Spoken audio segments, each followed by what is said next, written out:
Week 3 in the NFL is coming your way, and I'm Zach Kyleman in here for the studio for 4th and 4 as we come on to the scene with another exciting week of NFL action for the 2022 season.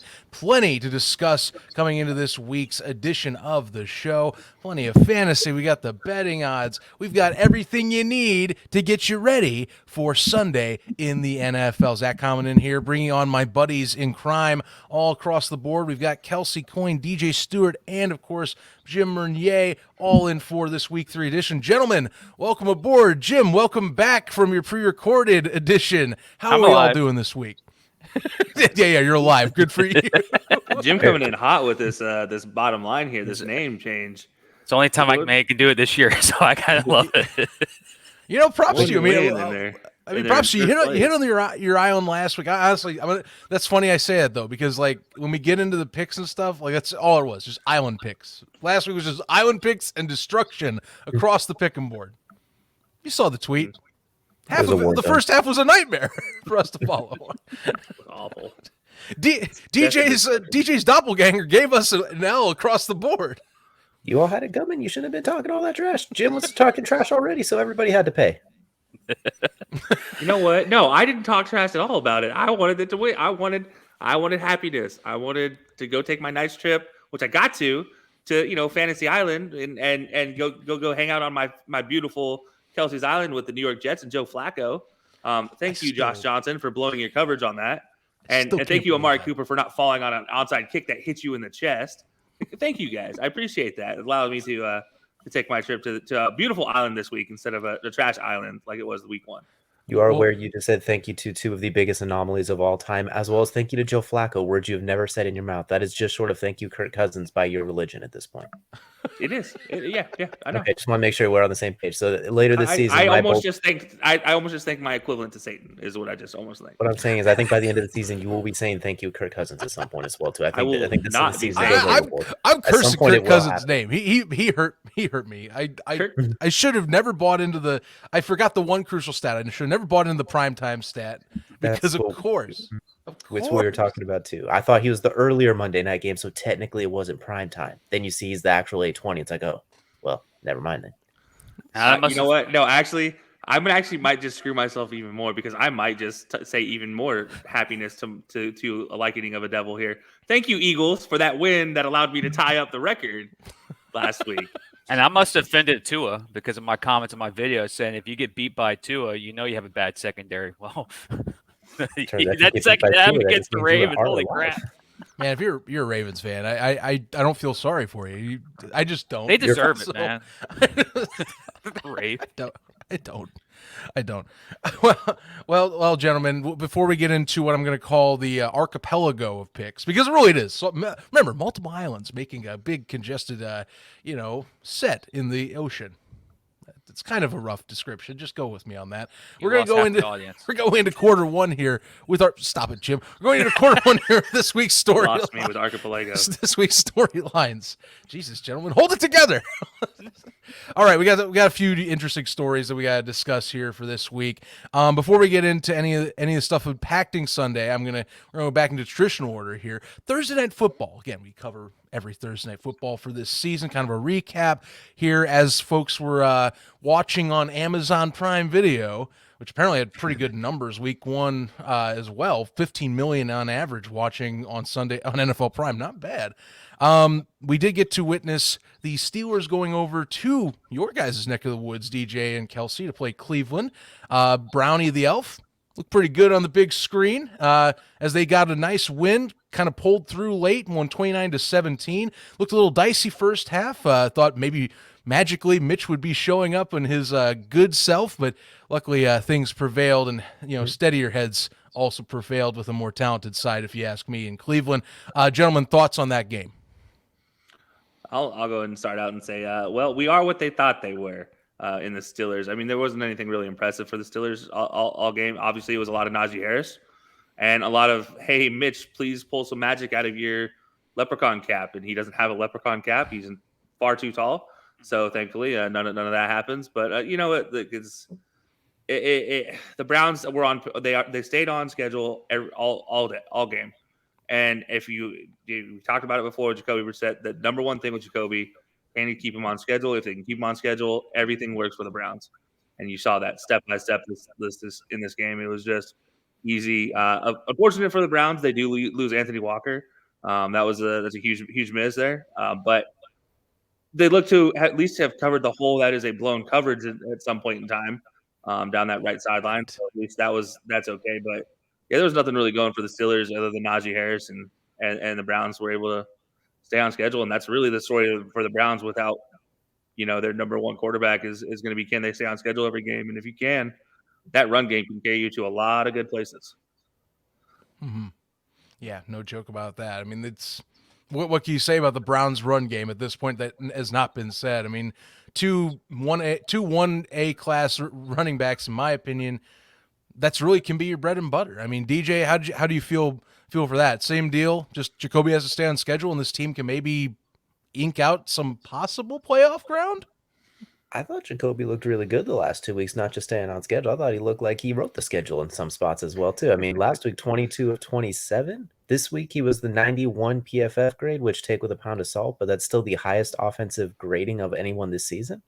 I thought Jacoby's looked pretty good. It's supplemented by Nick Chubb being Nick Chubb and Kareem Hunt being Kareem Hunt, but he still threw those lasers to Amari Cooper. He even threw one that was an absolute laser beam that nearly broke Amari Cooper's face because he didn't expect it to come in that hot at the end. You saw David Njoku at 10 catches as well, too. That's more than he's had in his career, it feels like, as well, too. You see him getting involved with everybody as well. And he looks comfortable. I think that's the best way to describe it as well, too. He's moving. He's the best QB sneaker not named Tom Brady ever, it looks like, as well, too. It's like 32 of 33 in his career where he's converted. Defensively, as Kelcey mentioned, they didn't seem to get toasted as frequently. That could be because of Mitch Trubisky, or they figured it out. We'll wait and see on that one. Those injuries definitely are something to keep concerned of, but I thought Jacoby looked really good. And maybe if they are in a nice playoff hunt towards the top of the NFC North, maybe there's some controversy when number 4 comes back. Not literally. I mean, there's 250 million reasons why there's no controversy, but I will say Jacoby has earned himself. If someone's looking for a quarterback next year, I think he has earned the opportunity to maybe get a starting job somewhere else next year as well. So I think he has looked really, really good. And I'm very curious to see what happens when Deshaun does come back. Do they keep the same type of offense, which has clearly been working? Or do they get greedy because they're like, look at all the talent he has, and then start like pulling random tricks out of their butt, almost like what Kyle Shanahan does with Trey Lance, or did with Trey Lance, and then suddenly you kind of miss what makes you so good at saying. So I'm curious to see how they blend that together. Well, it's not, but give me Jacoby Brissett being a starting quarterback next year. I think barring a major fall off the next 2 months, I think he's shown the ability to be an effective winning caliber starting quarterback. Yes, time will definitely tell. One thing's for sure, the Thursday Night Football crew kind of punted on the conversation on said Deshaun Watson when it was brought up. But for now, I would say it's definitely Jacoby. Yeah, I mean, they just let it go. Like it was like a quick, like Kirk brought it up and they just went, nope, bye-bye. And so, like, he'll be back and moving on. And get it out of here. $230 million. All right, bye. And that's all you can say at this point. But Jim, I mean, look, seems like, and I agree with this too. I think Jacoby, sorry, don't add an R there. He's been pretty good. He's been a solid starter. You know, I'd say the Browns, sans a 14-point collapse in a minute 22 seconds, they've been a pretty decent team so far this stretch. And it wasn't Jacoby that made him lose that either. No, not at all. I mean, that was blown defensive coverage and a horrible onside kick procedure is really the main deal. So, well, Jacoby has always been a decent quarterback. Even in his college career, when he went to NC State, he kept NC State in a lot of the ACC championship mixes. And when he went to Colts, he kept the Colts in playoff hunt when Andrew Luck was out. Colts may be kicking themselves in the foot not having him on the roster right now, but what was really the big highlight of Thursday night is that we have a catch that could rival Odell Beckham's. There's that too. That was a highlight. That was a good highlight. Even though ahead to our storyline about fans calming down. But it was a good highlight. But that's my everyone sir. loves this Amazon thing. Yes, 15 million people watch. Can we get the sound to match the play on the field? Please. It's now back-to-back weeks where I'm hearing announcements of plays 20 seconds before the play even happened. But still, overall, the game, let's get on the game here. The AFC North is still wide open. Who's going to win that division this year? Are the Bengals falling back? Are we going to see a 7-9, 8-8 type of team? Well, we don't play 16 games this year. Win this division this year because the Ravens collapsed. Bengals are coming off of a slow start. The Browns are they buy or sell? So it's an and the Steelers? ? But again, Thursday night. And I was just looking at this and the local radio here in Jackson was like, Mitch Trubisky. Zach's had history with them in Chicago, and Yeah, I down don't here need it's to like say you much. never trust a quarterback that went to University of North Carolina. They usually don't do well in the NFL. This is not the NBA. But yeah, overall, it was a decent game. Besides from that, I love Amazon's coverage. They do a great job. It's just the sound and the videos was off. But yeah, 15 million is pretty impressive for a Thursday night football game for a streaming service. But yeah, so that's what's NFL makes money. Mm-hmm. Use the Twitch service. It sounds like the audio is actually on point on Twitch. Oh, wow. Sorry. It could be. Yeah, I It mean, could also be my smart TV. Spoiler I have no alert. idea. Kenny Pickett season. Kenny Pickett season. That's got to be coming up soon. And No, it's going to be Mason Rudolph first, Rudolph, and then Kenny Pickett. Watch for helmets if it's Man. Mason Rudolph. I don't know about that. That'll last all 3 quarters. Someone I feel is going to get switched out if they start losing a tad more. I mean, that's coming up here. George Pickens might throw him out if he gets a hold of one of them. Like, man, that dude is out of the club if he continues to get ignored. Yeah, that man. Look, he had a couple plays in this Thursday night game that he was wide open, and Mitch was just like, No. Sounds like I'm gonna pass on throwing that one to you. Like, I'm gonna go somewhere else. But then George is just like at the end of the game, yeah, okay, he makes a mistake at the end of the game. Like, that's what he's highlighted for. But you know what? No, that he one mistake for a rookie, I'm okay with. When you're wide open 7 other times during the game and your quarterback ignores you, like, I feel bad for a kid. I wish George Pickens was on any other team than the Steelers so I could actually kind of root for him. But it's kind of crazy when you think about it. 2 of the 2 best catches we've seen all this year, the 2 of them have been Deontay Johnson and George Pickens because Mitch is throwing the ball where they have to make those fantastic catches. From Deontay Johnson week 1, plucking that out of the air, and then George Pickens on Thursday. So maybe it is Kenny Pickett and Mason Rudolph season. I'm just saying. It's looked a little going into bit the rough. bye week, we'll find out. Maybe. We'll see. Gentlemen, before we move on to our main story, our final story here for quarter 1, there's one that I think has not really been talked enough about. I think it's been overshadowed a little bit by the Mike Evans conversation on the 1-game suspension, and it's dealing over there with the New York Football Giants. As you see, Brian DeBall.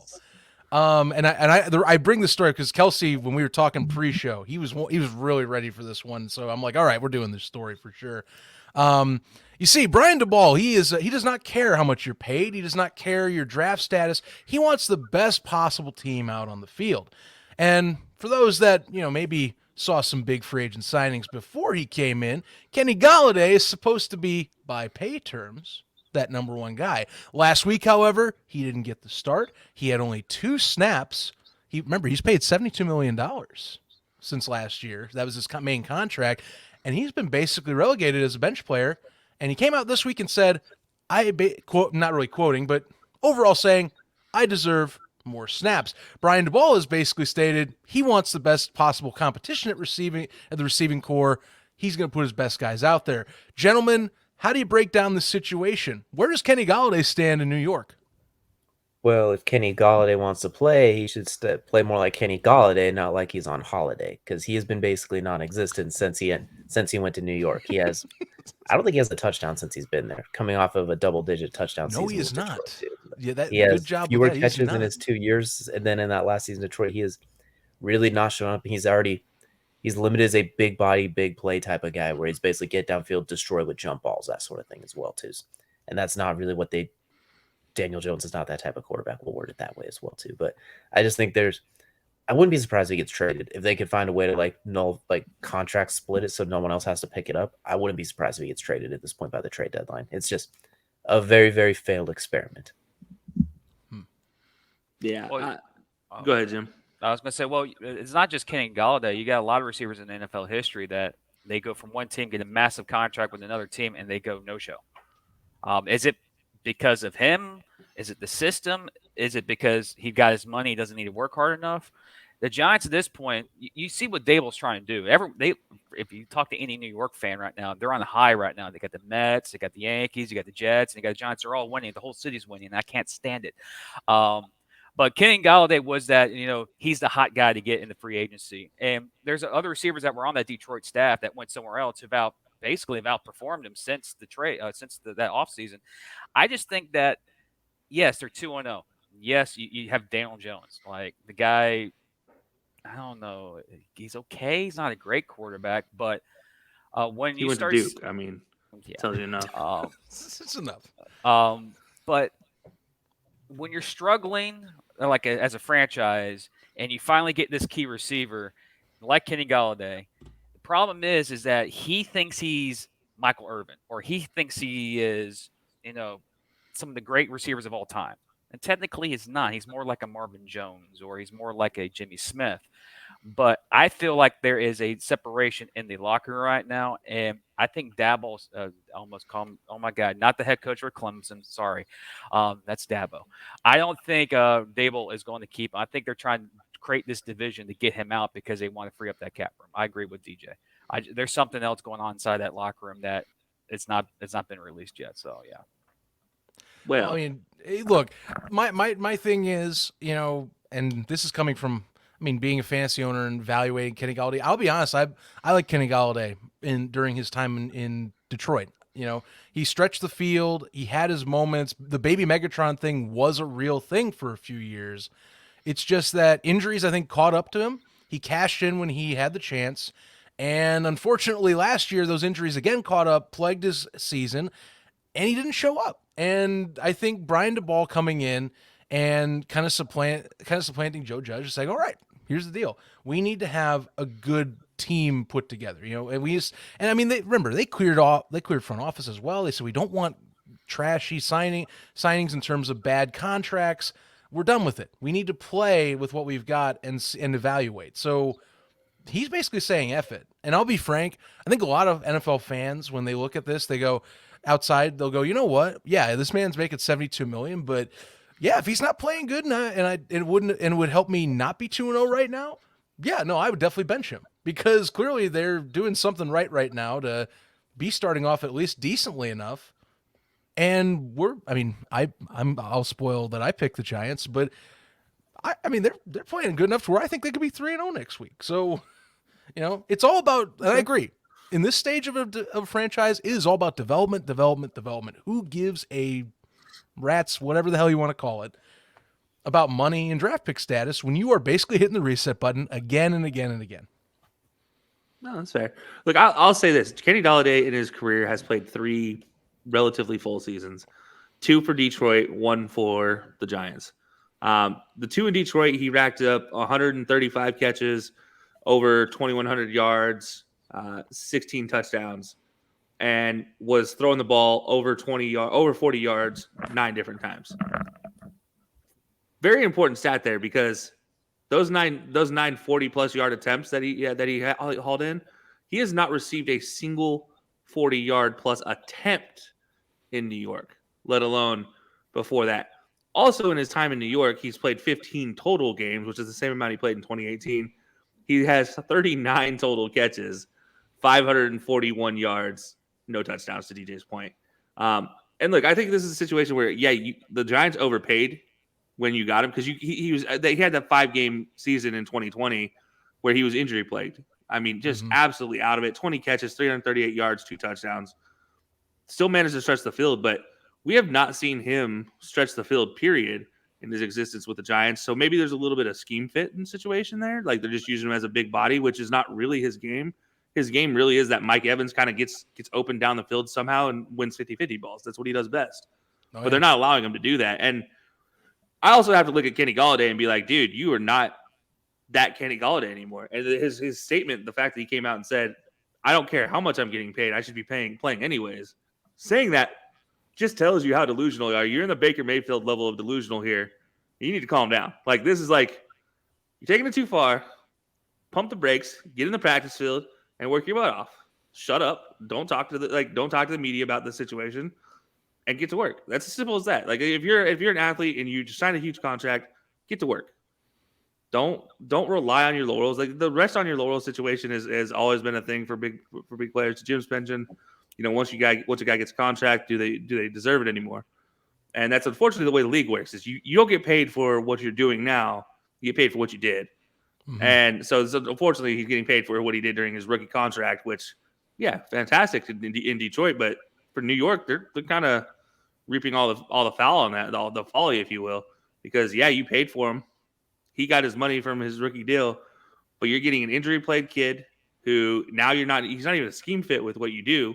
To be honest, like it wasn't for Joe Judge, he's not for Dabble and what he does with his offense, and that's because he needs a more. Stephon Diggs is a prototype for Brian Dabble's offense. Mm-hmm. That is the prototype number one receiver. Kenny Golladay is a prototype number one receiver if we go back to 1999. And it's like he doesn't fit in what most teams do nowadays. And so there's a lot like it would have had to been the perfect fit to begin with, and it wasn't, and he's already injury plagued. This is just a bad situation all around. And yeah, it's probably going to be out of here by the end of the season, but this is just like nobody's helping each other in this one. Like Brian Dabble was like, yeah, okay, I'm playing the guys that are going to give me the chance to win, which is fine. Okay, you're saying the right things, but like Kenny Golladay is saying the wrong things, his agent's saying the wrong things, the front office from the Giants is saying the wrong things. Nobody's doing the right thing to help either party get on track in this situation, and it's just like, come on, guys, like somebody's got to figure it out, right? Well, and something to keep in mind too as we wrap this conversation up, his contract, because it is such a large deal, it makes it nearly impossible unless the Giants eat a bunch of their cap from the said deal to even trade him. So he's kind of locked in unless someone gives them a better than expected deal, say at the trade deadline this season. So we might be stuck with seeing this the entire year, or they just, as much as I hate to say, they might cut him depending on the scenario. I haven't fully checked the cap space scenario and how that would work, but things aren't looking. They're going south for this pairing pretty fast. If it wasn't already heading that direction. It also depends on what the Giants want to eat too. If you're going to cut him, that's going to hit your salary cap. And that could be ranged between $5 to $10 million. Can the Giants afford doing that? Well, maybe more for him. Maybe he might even hit the 23, 24. Mm-hmm. Well, gentlemen, before we end the first quarter, we're going to speed things up as we, again, lengthy conversation, but one that I think a lot of people had a lot to say on because it's somebody that we had high expectations for. I'm going to do a real quick final kind of story, my own little story line of the week to watch. And here's the thing. It's a representation of last week is all I got to say. I see headlines like this. Jimmy Haslam hit with a bottle by a fan during the game. Kyler Murray getting slapped in the face by a Raiders fan. Guys, what are we doing? I thought the NBA was the issue with this whole, player fan interaction deal. I know there's been historical beefs with fans, either there's been the Bottlegate scandal that have been throwing at refs in the years past that the NFL doesn't want you to talk about. I know we got fans running on the field. There's many other events, but come on, guys, we're already this early into the season. We're seeing fans go after folks. I don't need to tell you too much, but let's calm the hell down. It's too early to see this type of stuff, and it's also not necessary in any part of the season for this. Chill out. These people, they have jobs. They're providing you entertainment, and I'll be honest with you, I agree with these words from Justin Fields. Players put a lot more in than fans. That's just the truth. I'm not. I thought that I know he got a lot of criticism. He had to apologize for that. But truth is, he's correct. You just don't want to admit it. I'm being honest. Chill the hell out, people. No reason to throw stuff. No reason to give people pain. It's only week 2. And it's only a game at the end of the day that we have a lot of fun with. And, of course, the nation respects highly. I don't have much else to say. Just be better, okay? Just be better. With that being said. Well, funny part about the guy who hit Haslam, though, I am 85% sure he is either a doctor or a lawyer, one or the other. Well, they have identified and arrested him and banned him for life. But he is either a doctor or a lawyer, one or the other, and that he's throwing a bottle. Even the most educated people in this world can do stupid things. Yeah. What does 5 fingers say? Whack. That's just dumb. Be smarter, people. Come on. This is a fun game. Even if your team lost. Even if your team blew a overtime win. Just being honest. Whatever. It's a fun game. I bring you the Bears fan meme again. Justin Fields said everything I will right. break That's the all I can TikTok out tell you. again just for you. He did the right thing. Quarter number 2, ladies and gentlemen, we got to get this going. DJ's got to have his time to shine. We've stuck too much on Kenny Golladay and such. Now we're on to the betting odds segment, quarter number 2, and DJ's bets will be coming your way in just a second. DJ, take it away, please. All right, well, we're going to cruise through this one, try and win some money here really quickly. So the first game we're going to talk about is arguably the game of the week, the Packers taking on the Bucks. A lot of firepower in this game. No Mike Evans, unfortunately, which is a lot of people's safe bet when it comes to bets as well, too. Plenty to choose from going over the props. I'm going to stick with A.J. Dillon over 65 total yards. I'm going to take the over on that one as well, too, because he's actually expected to go under that. So I'm going to take the over because I think he'll get involved a lot in the passing game as Aaron, out of the backfield. Aaron Jones will be used almost as a wide back, receiver back, however you want to use it. I think he'll be used more in the passing game. So we'll go top to bottom. Zach, what are you looking at in this game for your bets? Well, this one is definitely going to be my traditional, at this point, kicking bet that I'm going to be doing. I'm going to stick with the extra points here. You could go either way, I think, with Ryan Suckup or Mason Crosby here. But I'm going to go with Mason Crosby a little more. I think if we're looking at this setup, one thing with Tampa Bay, they are depleted at receiver this week, whether it's injury or suspension. I think Green Bay got themselves righted a little bit at what they are good at last week against Chicago, and they get to kind of come in with a more healthier and or I would say framed roster that has better setup of starters around him, even without Sammy Watkins possibly being in.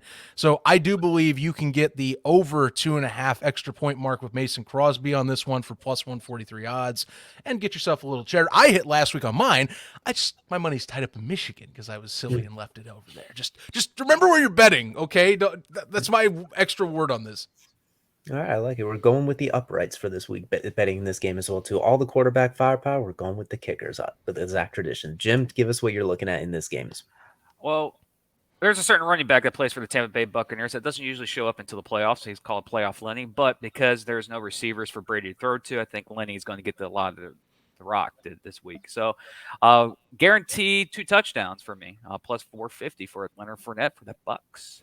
2 Tutty Lenny. That seems to probably like a safe bet here as well, too. He's got it, and that includes catching the ball from Brady as well, too. So, yeah. Kelcey, we'll go and wrap this game up with you. What are you looking at for prop bets in this game?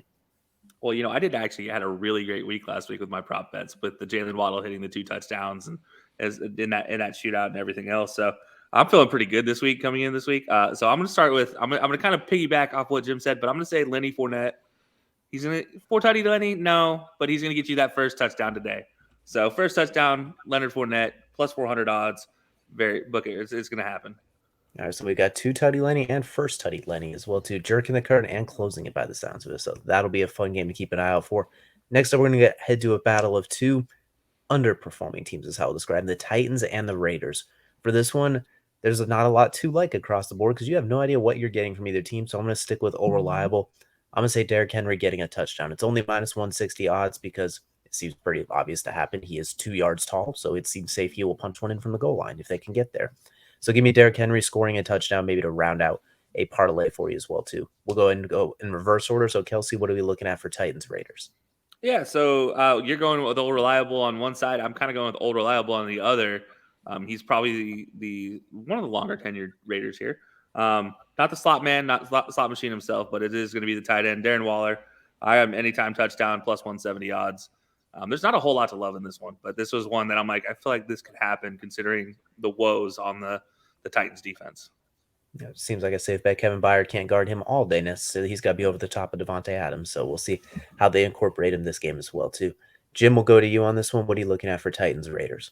I'm looking at 2 teams that are basically in the muck right now. They're both 0-2. The Titans can afford going 0-3. The Raiders cannot, especially out west. I just have a feeling watching this game, it's going to hit the under. It's a minus 110 for the over-under at 45, so I'm taking the under in this game. So I see like the Titans win like 21-20 type of deal. All right, so a close one, but an ugly one as well, too. That's a good way to describe both of these teams so far this year. Zach, we'll round this one out with you. What are we looking at for the mighty Titans and the Raiders?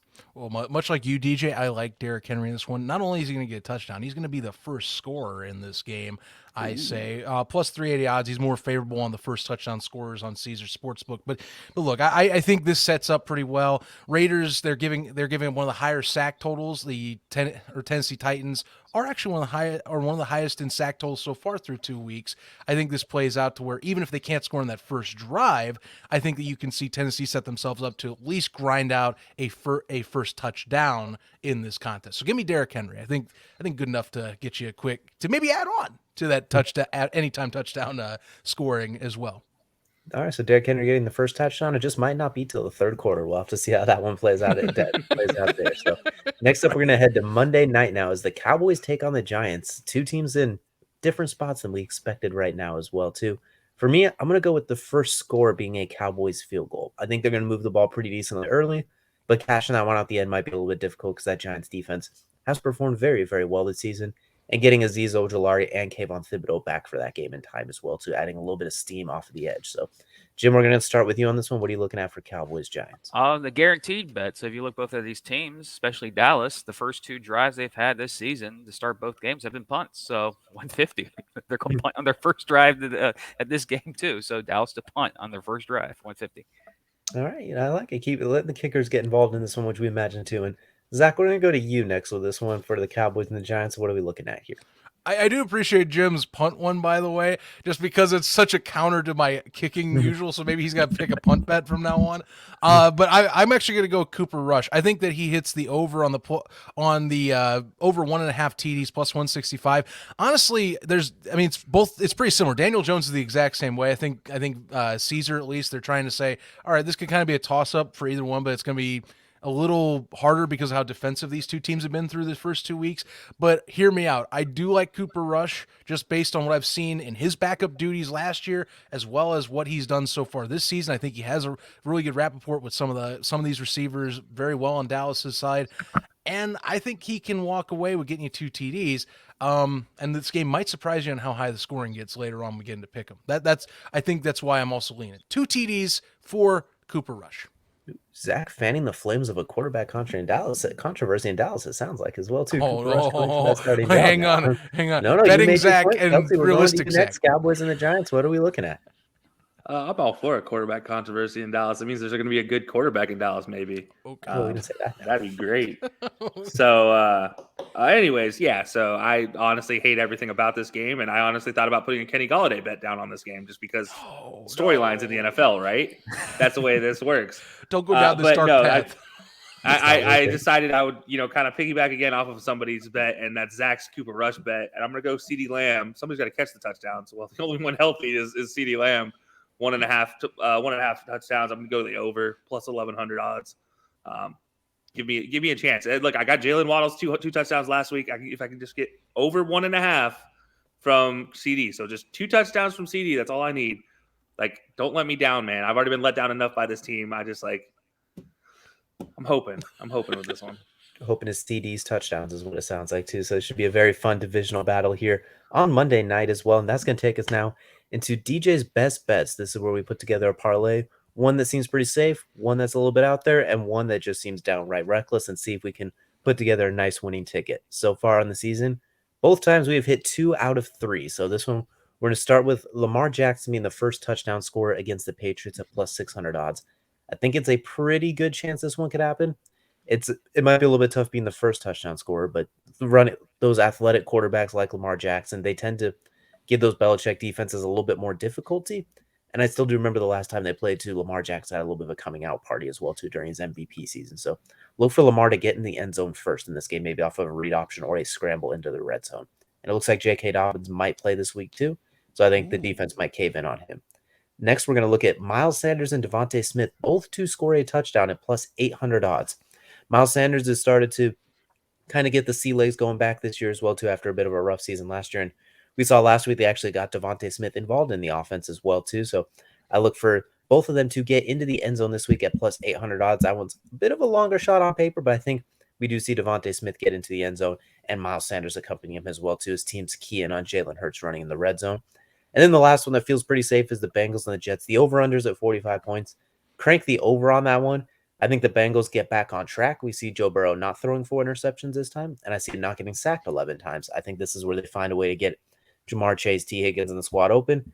And I mean, Kelcey mentioned it before, as mentioned before, Joe Flacco's looking pretty young again these days as well, too, throwing it deep. Garrett Wilson getting loose. I think this could have like a 35-25 type feel to it as well, too. A game very likely where they both score more than 22 points. So give me the over for Bengals and the Jets in I'm not going to say a shootout, but a surprisingly high scoring game. So So we're looking at for DJ's best bet parlay. See if we can win a little bit more money this week as well too, and not too much outrageousness this one compared to the others, but definitely some long shots in there. We're gonna jump into a quick halftime break, and when we come back, we're gonna have Jim talking to us about some fantasy football starts, sits, and everything in between.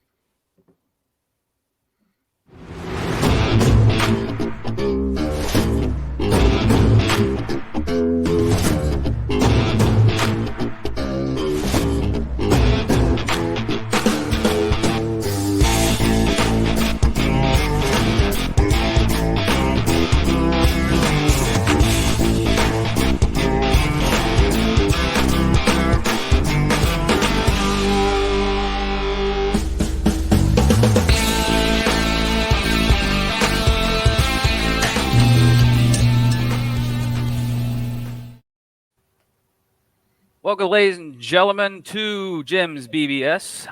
Week 3, quarter 3. Let's get it going, starting here. I'm going to do a little bit something different than usual because of the storylines that we've developed over the last couple of weeks. You know, some of these matchups, we deserve to start talking to these individuals. So let's go and start in the quarterback. You know, Lamar Jackson showed me something last week that he still has it, but he's a no-show. But he's going up against a defense who can't stop anything in the Patriots. And you have David Carr going up against the Tennessee Titans. And the reason why I choose these two quarterbacks, both teams need wins. And fantasy-wise, they're both projected to have the same amount of points against two defenses that have struggled against quarterbacks this week. If I'm a betting man, if you want to start these quarterbacks, start Lamar Jackson, because I'm also a Patriots fan. I can see their defense just collapsing like they always do.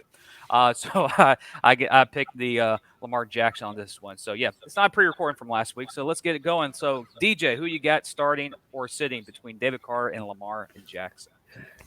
I think Derek Carr and Lamar Jackson are both going to play really well this week, but I'm still going to go with Lamar Jackson because he adds that extra element on the legs. And as I kind of mentioned when Kelcey did preseason predictions, he's trying to get paid, which means every time he steps out on that field, he's looking to put on a show. And as you mentioned, New England's defense is okay this year. They're missing those J.C. Jacksons of the world like they've had the last few years that really give them something to build around. So look for Lamar Jackson to get loose, and I think Mark Andrews will reap a couple of touchdowns this week as well too. So give me Lamar Jackson comfortably, but I think Derek Carr will still do well. Kelcey. Yeah, I mean, I'm gonna stick with DJ on this one. I'm going Lamar. Been fantastic this season, no doubt about that. And you cannot deny what he's been doing in this point in time of the season. He has been fantastic. Only one pick on the season, 6 touchdowns, 65% completion rate. Like, absolutely take Lamar in this situation. Zach. I'm the same deal. Got to go Lamar Jackson. The upside with the legs, of course, getting better as a passer. He's got plenty more options to target this year that has helped them out. And I think you're also going to run into, for this week in particular, yeah, it's New England, but this is a man that got scored last week for a blown 21-point lead. I don't think that they let that happen again. I think Baltimore's able to execute their game plan and get you some good points on your fantasy roster as well through the air. And entering the running backs of this week, 2 running backs I think need to have big games.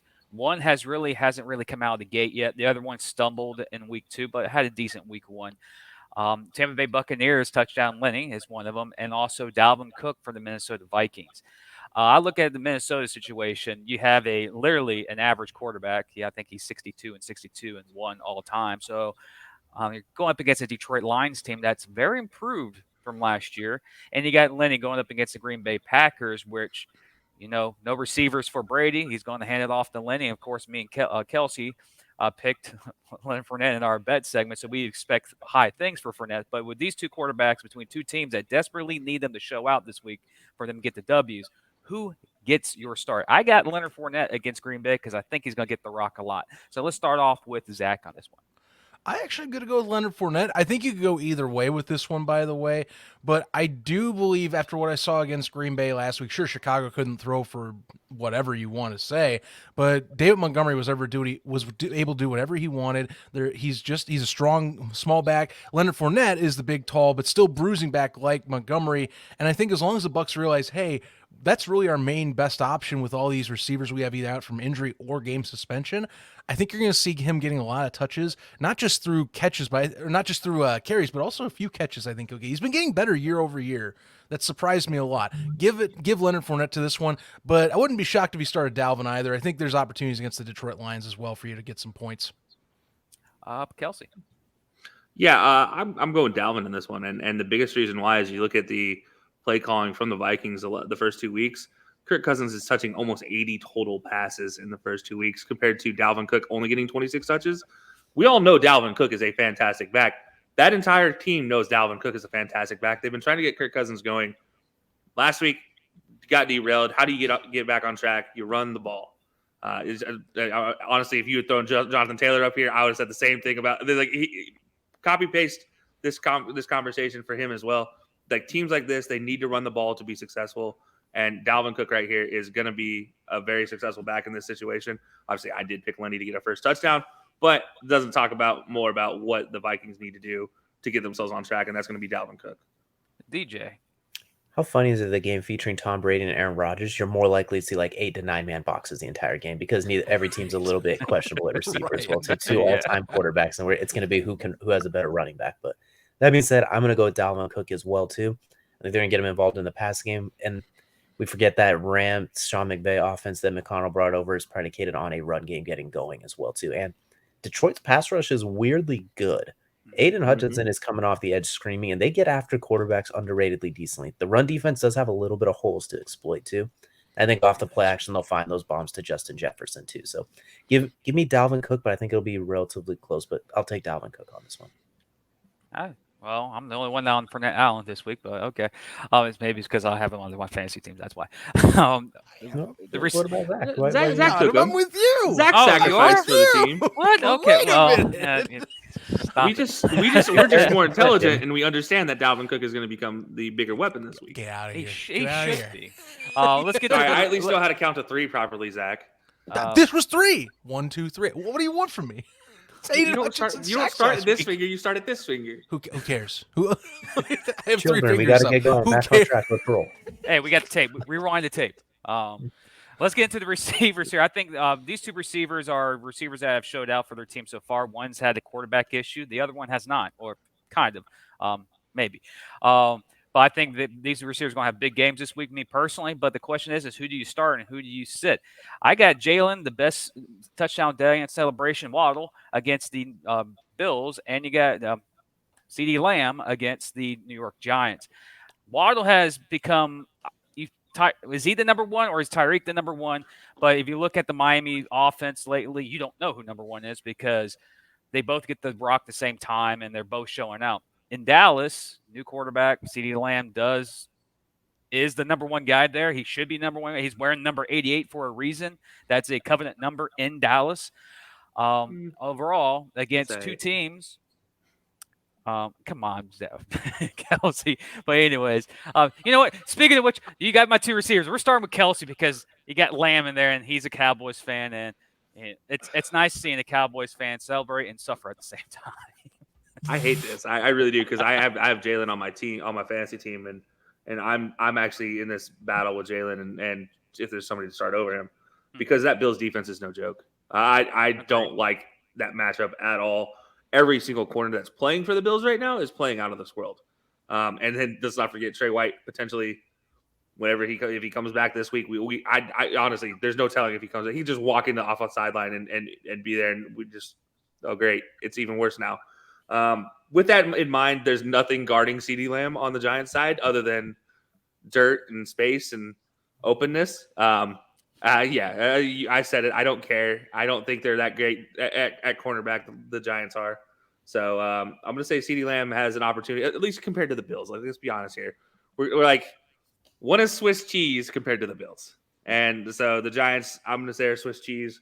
CeeDee Lamb has the best opportunity to give you points. I don't think Jalen Waddle is going to get those opportunities like he did against that Ravens secondary. DJ. Well, I like Adoree Jackson. I think he's a pretty decent corner, but I digress. But anyway, that's fine. But I'm going to go with Jalen Waddle on this one because I think all the attention is going to be paid on Tyreek Hill. I think their corners and their secondary have been playing great, granted against the Titans and a faltering Rams team. But I think the safeties, where the strength of that defense is with Poyer and Hyde, are going to be over the top. And I think over the top of Tyreek, which is where Waddle, those catch and run situations, I think is going to be able to get loose on. And I can see him getting involved in a lot of those end arounds, those jet passes, that sort of thing as well. And I think Tyreek's the better receiver right now, but I think Jalen Waddle's better at those contested type of catches, like in traffic, running a slant with a guy on your hip, that sort of thing. Because Tyreek's never had someone guard him close. It never happens because he runs away from everybody. So give me Waddle, but just by a little, because I think the Cowboys are going to be focusing on the run and those underneath Dalton Schultz type passes as well too. So too much of the chagrin of Kelce's betting. And Zach. It's hard for me to pick this one because I do think that there are arguments for both. One thing that does push me slightly away from CeeDee Lamb is Cooper Rush's trust in Noah Brown that I saw last week with them playing against the Bengals. I also will say I'm going with Waddle simply for the fact that not only because of that slight differentiation, sure, there's Tyreek Hill. They're going to have to cover up Hill, and I think Waddle gets freed up. But also, don't underestimate garbage time. I do fear that this game will be one of those, if the Bills have their way, like they have had in the past with Miami, garbage time has been the friend of Dolphins fantasy owners last year, and I think it can play the same as well. Or, hey, you saw last week what happened. It could be a comeback. Comebacks work as well in garbage time. So I think if you get down a deficit, it just helps you with Jalen Waddle. I think Miami will get down. Give me Waddle in this one. And I picked. I didn't do my pick. I'm picking Jalen Waddle. I'm sorry, I forgot to do my pick for the freeze. But in the flex section of this, I usually do a receiver or a tight end. Both these guys have played pretty well. One's going up against a defense I think is very bad, and the other one is playing against a defense that's pretty good. Christian Kirk is one of the picks. He's come out to be a guy who has earned his money so far. He's been averaging almost 17 to 18 points per game as a receiver. And a lot of the rosters I've seen him, he's always the flex guy. He's usually never the starter.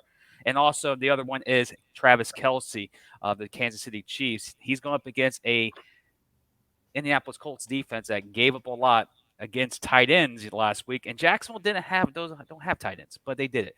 But here's my flex pick. I like Kelcey because you got Mahomes. You got Trevor Lawrence go up against a Los Angeles defense.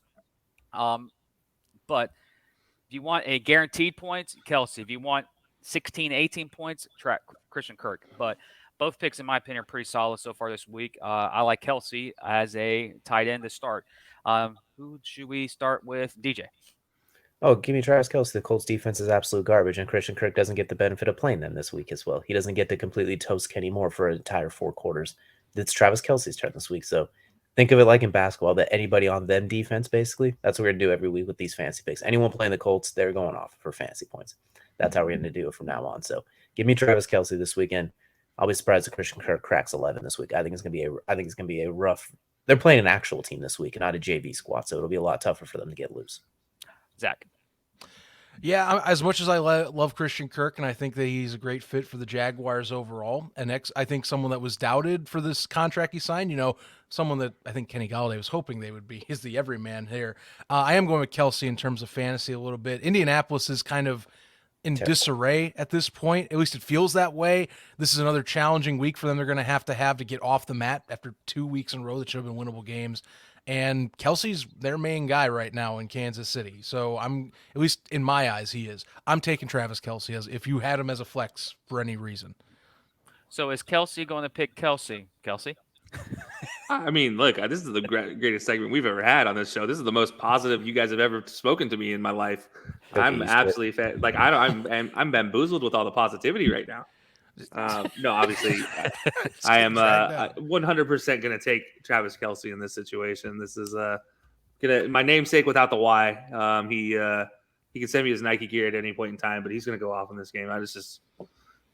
Somebody's got to go off, and it's going to be him or it's going to be Juju, and the better odds are going to be Travis Kelce because they can at least match up with Juju somewhat. I mean, potentially, like somebody could. Travis Kelce's going up against a still injured Julian Blackmon and whoever they want to try to throw over on top, maybe Bobby Okereke, but we'll see. 45-17, everybody's going to eat. Everybody's going to have some nice points in this one. Juju TikTok danced his way out of relevancy last season. Anyway, he hasn't done any he doesn't do TikTok dances with Jackson Mahomes in the area, so he's Thank good. God, it's too late. It's too late. He already pushed himself out. It's over, said and done. No take backsies. Well, Travis Kelce, though. So we get to the defense of my final picks for us. Defenses are two defensive actually are going up against offenses that are struggling so far this season. That is again the Kansas City Chiefs defense going up against the Indianapolis Colts and the Seattle Seahawks defense going up against the Atlanta Falcons. Which defense gets the nod in this? Is it Marcus Mariota enough to keep Seattle off this election, or is Indianapolis inept defense over the last 2 weeks not good enough to earn that right? So Kelcey. Wait, so we're picking Seattle or Indy? Yeah, Seattle or Kansas City's defense. Oh, Seattle or Kansas City's defense. Yeah, it's a Did little we just different. establish that the Colts are trash? A little bit? Oh. different. Dude, I was like, this is the easiest pick of my life, but now it's still probably the easiest pick of my life. I'm going to go Seattle against Atlanta. I mean, while they do still have issues, I think they are more than capable. They're young rookies, Boye Mafe especially. You look at him; he's been playing fantastic. So, I think given an opportunity, Seattle's defense is gonna come in strong against Atlanta, who hasn't looked very threatening offensively. I mean, look, they've been like, is it Kyle Pitts? Is it Drake London? They keep just trying to figure it out. Cordell Patterson's a no-show. So we'll have to wait and see there. But I think Seattle can continue that at least trend of Atlanta struggling, whereas Kansas City, I just worry about the Jonathan Taylor's aspect of Kansas City's defense getting gashed. Yeah. I'm going to take mine from a page of the Zach playbook. Garbage time will hurt Kansas City's defense. It's going to be 45-0. Then the Colts rattle off 17 points in the fourth quarter. Jonathan Taylor going off for 100 yards. So, in that case, give me Seattle's as well, too, for the same reason. There'll be less garbage time to get just toasted against four stringers. Zach? Man, see, it's funny because my garbage time issue actually lies with Atlanta. Just if you watch them the last 2 weeks, I mean, even against LA. They came within 4 points of possibly pulling an upset, and they still scored 25 against New Orleans. New Orleans had to come back in that case. If you're a defensive guy, you don't want to pick someone that's giving up 20-plus points a game. It's a hard one. I will say, though, I think I'm going to have to stick with Kansas City, and that's just because of the fact that I don't trust the Colts right now. It feels very dysfunctional, and I think there's opportunities because Kansas City is so opportunistic on that side of the ball that you're going to get points off picks, sacks, maybe if you're lucky a TD because Matt Ryan has not been able to play up to snuff. Give me Kansas City in this one. And Zach can no longer leave his house in Indianapolis. No, I cannot. I have tracked I it think forever. most Indianapolis has kind of come to agree with him at this point after the last 2 weeks. They're probably just like, no, he's right. That's right. You can only put so much lipstick on. Hey, you know what? I have a vendetta. That Bears Packers game, a Colts fan was rooting against the Bears. You guys are burned for a few weeks for me. Sorry, folks. Indianapolis, burning you've themselves. ruined They it. don't need your help. I'm just telling you. Look, we have the win. They don't have the win. They need to shut the hell up. That's all I'm telling you. All right, Jim, quickly, make your pick. Oh, my boom pick of the week. This guy does not get enough love. He finally got the reins back due to an injury. Give the love to Jimmy Garoppolo. That offense still hasn't missed a beat in San Francisco, even with Trey Lance being departed. Give love to Jimmy G, a.k.a. The Apprentice. San Francisco, respect the man. He is the guy who took you to the Super Bowl, and you diss him. He's going to earn his respect again. So Jimmy G is my boom pick of the week. Ooh. Love it. Well, that's going to take us into quarter four because Jim's not going to hand it off to me. He's too busy stroking Jimmy G and the rest of the former Patriots here. So we're going to go into primetime pick'ems, ladies and gentlemen. We're going to get this show on the road. We're going to get to the important part, the things you really care about, and that's winning money off of our pick'ems that we all fail at. And to prove our point, last week, 7-8 was our best record. Zach, I don't know how you pulled it off with all of your island picks. It's so frustrating. Thank God to the Eagles, I was able to pull a 6-9 out, which, by the way, we had the 3 best records we could ever possibly come up with, which is separated by a dash. Nice. But you know what? It is what it is. This season, Zach and DJ leading the way right now. Zach 16-13-1, DJ 14-15-1, and then I'm 12-17-1. Got a lot of work to do to get to at least 500. Jim, I don't know what you're doing down there in La La Land, but you got a lot of work to do as well. Yeah, this is going to be a struggle, boys. We got a lot of work cut out for us as we get into these games. We are terrible this year. Yeah, this is awful compared to our past years. Like this is despicable. I just want to like the only positive I could take is Jim, you took Jimmy G. You mentioned Jimmy G. I can just replay what I've been saying all offseason about Jimmy G starting by week 3, and just plug it in right now. Like that's my plan. Obviously, it's not going to happen because laziness. But here we are. So we're going to talk about these games, guys. We're going to start with the Bills and Dolphins, and I expected somebody to pick the Dolphins after last week's performance. I mean, I really did, especially, you guys just picked Jalen Waddle to have a great game here against the Bills defense, and yet no love for the Dolphins. You can have a great game and still lose. That's Josh Allen, and that number 1 ranked defense continues to be number 1 ranked defense, throwing 9 pass rushers out there. Yeah. But the question is, one outstanding quarter this season. Those other 7 have been a little bit shaky, and I think the Bills, you can't have any shaky quarters. You can't have any shaky plays. So, yeah. Can this be a changing of the guard type of game if Miami pulls off an upset? Oh God, no. No, not yet. Too soon. Take it easy. You can't have a changing of the guard when the quarterbacks are the same age. I think it'll make it more fascinating. And here's for Miami's sake, R-rated movies. He's got plenty of time. Right. They just both started learning how to drink. Like, let's be honest here. Have you seen Josh Allen's commercials for the shaver? As soon as he shaves off the stubble, he looks like he loses 13 years. He's a 12-year-old. Baby-faced assassin. Just imagine Tua going like, "Club can't handle me." Miami Vice, right? Moving on. We've had. Anyway, so yeah, that's enough of the Bills-Dolphins conversation. I feel like unless anybody has anything to add. Just monkey off the back of Tua if you got to beat Buffalo. That's the thing. Buffalo has had Miami's number this whole time, and I also think Jesus Christ, circling the wagon this year. What can you say? This is a prove it game. That's all I think most of us are thinking right now.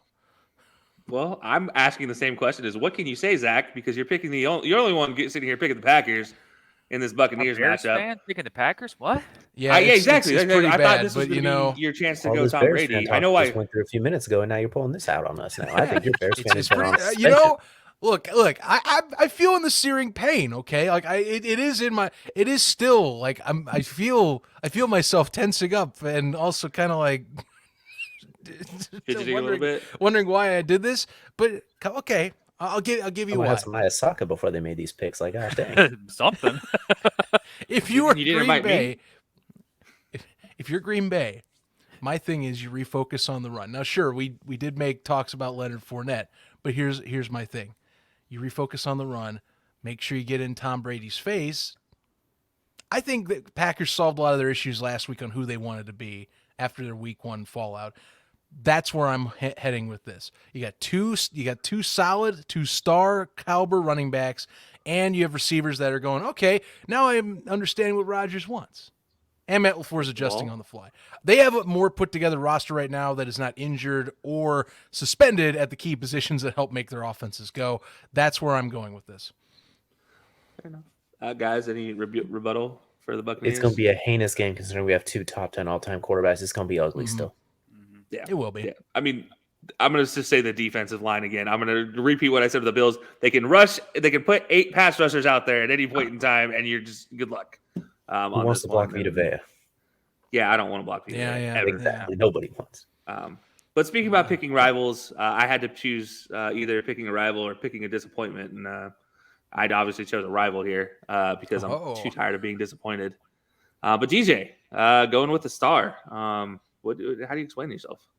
Because both teams are trash and you have to pick one. No, but I think it's going to be a defensive heavy game, and I think Micah Parsons is going to put a lot of stress on those tackles. They have not faced a pass rush like what Dallas can bring to, and I think Cooper Rush is taller. Like, he works in that. Like, he's not terrible. It's not a huge downgrade. It's like prime Andy Dalton basically as well too. And I think they'll find ways to move the ball, and they will disrupt that offense a lot. Saquon's not going to go off for 190 total yards in this one. I don't think so. And I think Trayvon Diggs will get a couple of picks as well too. I think the Giants are riding high. I think it's going to plateau a little bit here. So give me the Cowboys in yet another, which is going to be a common theme this week, heinously ugly looking game. You want to know how? I'm going to go go ahead. Go ahead. No, go ahead. That's the only reason why I picked the Giants is I think it's just all setting up to be a great October for the city of New York. So Giants and Jets are going to finish off September strong and exciting and get in October. Everything's exciting. The Yankees are going to get eliminated. The Mets are going to get eliminated. And the Giants and the Jets are going to fall apart. Oh, so you're picking with the New York is going to be a terrible place to live in this month of October. That's why I picked the Giants this week. Live every other part of October, whether it's October or November. I got to take shots because the teams in New England suck right now, and we're suspending coaches for no apparent freaking reasons. Okay. Well, there's plenty of reason, but anyway. Oh, there's reasons. there's plenty of reasons. There's that man is suspended. Excuse me. Yeah. So let me go ahead and just say this is the moment where we're going to get the Kenny Golladay one good game in New York. situation. Oh, good. The Dallas Cowboys will let me down one more time by allowing Kenny Golladay, the biggest bust in NFL history, to sign a big contract at this point in time. Brian, And he's going to have a great game. Brian will tell him, like, okay, you get 2 snaps to have good go routes. If you don't score him on these go routes, I'm putting you back on the bench. He'll score on both of them. He can honestly match up with every defender, and if he gets positioned, whether it be outside positioning if Daniel Jones can just put the ball on a pylon, Kenny Golladay could catch it over anybody that Dallas could throw out there. I'm sorry, Trayvon Diggs, you're not stopping him. Well, I was gonna make a joke. They put him on Trayvon Diggs, like, just run by Trayvon. Everyone else can do it. Dude, you can do just it too. run into Trayvon. Just make him try to make a pick. You're good. You're gonna score. We'll do those go anyways. routes 4 times, and all 4 will be completed: 2 to Kenny and 2 to Trayvon. Yeah, probably actually. Anyway, so that takes us to my island pick of the week. I'm trying to get back to Paradise Island and avoid Trash Island, and I'm doing so by picking the Panthers over these Saints because I still don't trust the Saints.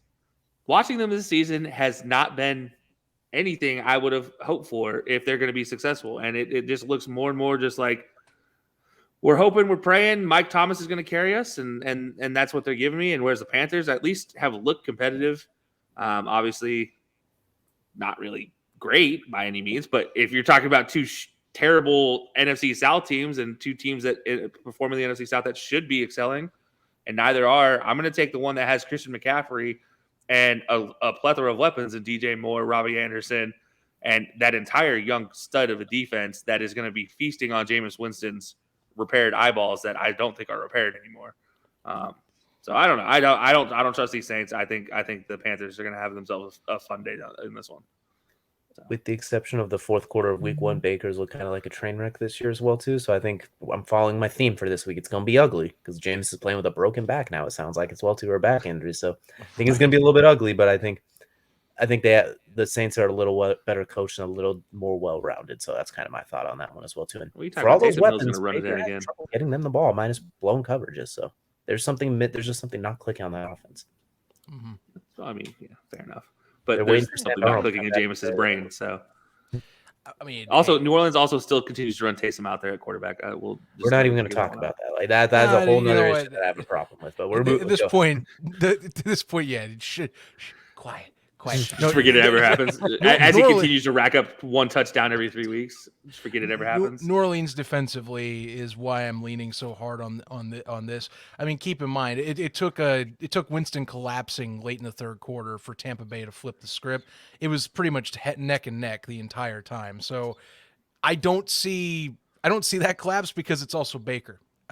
He's very much as keen to collapse as well. If you have to go with a collapse fest, I'm going with New Orleans. Getting just enough done is what I'm going with. I also think it's a more well-rounded team, like DJ's saying, so that's why. Jim, you need to teach them about Jameis and how well he collapses. Well, he didn't collapse in college, but plenty of times with baseball. Oh, no. Oh, yeah, okay, it's baseball. As a closer, he's supposed to be a closer, and he can't close a game. Just all I'm saying. He had 1 good game at baseball. Only reason why I picked the Saints over this situation is. I look at the Carolinas team and I'm like, really, I'm not sold on Baker Mayfield. I look at replacement back surgery, what Jameis is going to have now.